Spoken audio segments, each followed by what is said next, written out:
Thank you, as always, Santa Barbara, for continuing to watch Nonprofit Spotlight.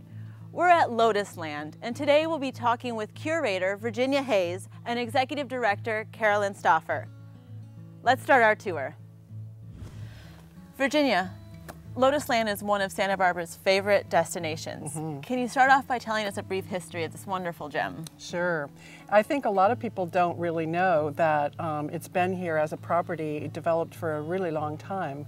The first owner of the property, developer of the property, was Kenton Stevens, and he bought it in 1883. Okay. And he started a farm and a nursery here. And so many of the biggest, oldest plants that we still have on the property are from his time. So his legacy is still here. And then later, the more formal parts of the garden, the buildings that were built in the 1920s, came with the family named Gavitz. They had a more highbrow sort of look at things. And so they have these beautiful designed formal gardens with ponds and fountains and things like that. So we have them to thank for that part of the property. And then when Madame Walska came to California, she fell in love with the ability to grow almost anything. She was a collector of many sorts of things, so she built a plant collection of many, many rare and exotic plants that we are left to care for today. She was here over 40 years, so hers is, of course, the longest and richest building of the plant collections. It's interesting to find out that it has such a long legacy and it has gone through all of these different eras. Right, yeah. You can stand in any one place in the property almost and see some piece of each of those pieces of history.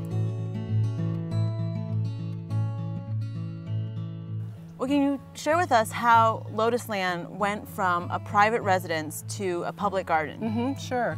Madame Walska had great foresight. She knew she was building something very special here. She wanted to open it to the public, the horticultural public, as well as the general public.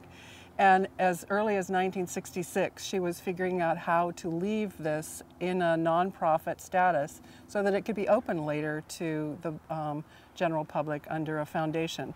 And it took several years going through the county permitting process before we were able to open to the public. So officially we opened in fall of 1993, although we were allowed a few smaller groups before that.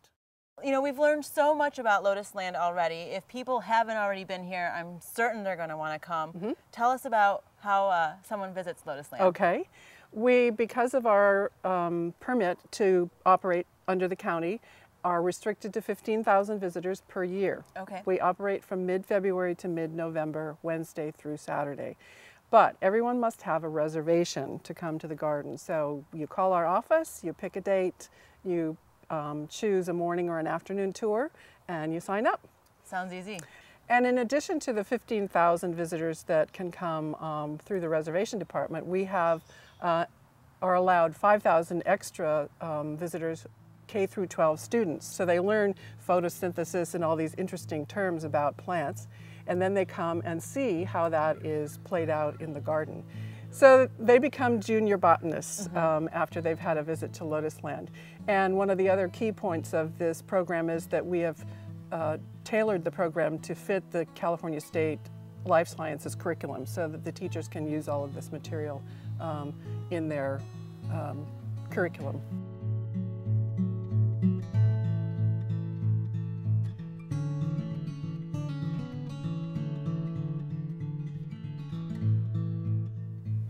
Well, Gwen, thank you for joining us. My pleasure. Why don't you tell me about the mission? We were told about how Lotusland transitioned from a private residence to a public garden, a nonprofit. So what is the mission of Lotusland? Well, I think it was very much Madame's desire to share this place in perpetuity to all future generations, but also to come to understand and appreciate plants.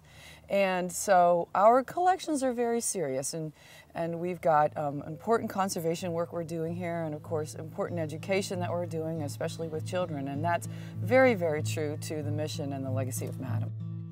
One of our biggest myths that we deal with is that you can't get into Lotusland at all, and if you want to come you have to make a reservation a year in advance, and it's just not true. Now, at a time it was, when Lotusland first opened up in 1993 after finally acquiring their first conditional use permit, only 5,000 people were allowed. But we are now at 15,000, that is our limit, and although we'd love to have more people than that, that's how we operate. And we still are required to do the reservation system, but you could pick up the phone today and come tomorrow. You could pick up the phone one morning and still make it in the afternoon. There's often slots, and it depends on the time of year, the season. Sometimes we're busier than others. People love getting here for the Lotus, and so if you want to see the Lotus in July and August, I'd say try to make it in advance. But it isn't as difficult as most people think. And we really value our members, and there are wonderful benefits if you become a member. I think the best benefit is you can walk around the garden on your own. If you are not a member, you have to go on a tour and you're led by a docent. And that's still a really great experience. Definitely. And anyone who comes to Lotusland for the first time, you'll really enjoy the tours. Our docents are marvelous. But if you're a member, you can guide yourself through the garden and you can enjoy whatever section of the garden that you want the most. So it's a prime benefit. It's a great reason to join.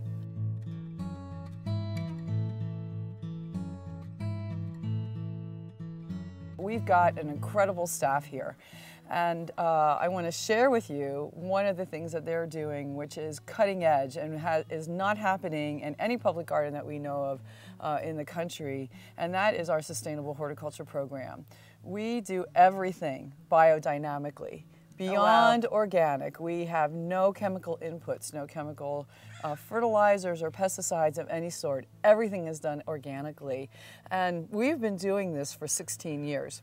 What a great model. Fabulous model. And we have been helping the county and the city of Santa Barbara find ways to make all of their green spaces more green and more sustainable. I want to let our viewers know how they can come and visit Lotusland, because to be honest, you're missing out if you haven't been here.